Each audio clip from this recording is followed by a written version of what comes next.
समस्त को नमस्कार जय जगन्नाथ आज मु वुमेन्स कलिंगा प्रीमियर लीग 2026 रो प्रेस मीट एवं ट्रॉफी इनाग्रेशन आसिक पहुंची जहाँ को ऑर्गेनाइज करुछंती गोपबंधु क्लब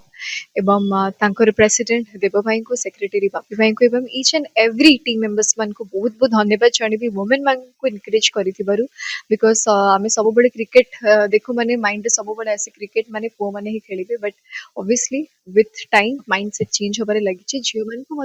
अपॉर्चुनिटी दिया आई थिंक तांको पाखरे सेतिके एब्सोल्यूट टैलेंट रही स्किल्स रही बस गोटे प्लेटफॉर्म रा कमी थिला तेणु प्लेटफॉर्म ऑलरेडी मिली सारी से माने बस तांकर 100% बेस्ट देबे एंड ए भले इनिशिएटिव नहीं मु बहुत बहुत धन्यवाद जणबी गोपबंधु क्लब को ए टूर्नामेंट 17 रु नेकी 26 ऑफ जनवरी पर्यंत होची एंड 8टी टीम एथिरे पार्टिसिपेट करूछन्ते which is really huge first time एटा करा जाउची बट आई एम होपफुल कि केवल फर्स्ट टाइम नुह प्रत्येक वर्ष से माने टूर्नामेंट को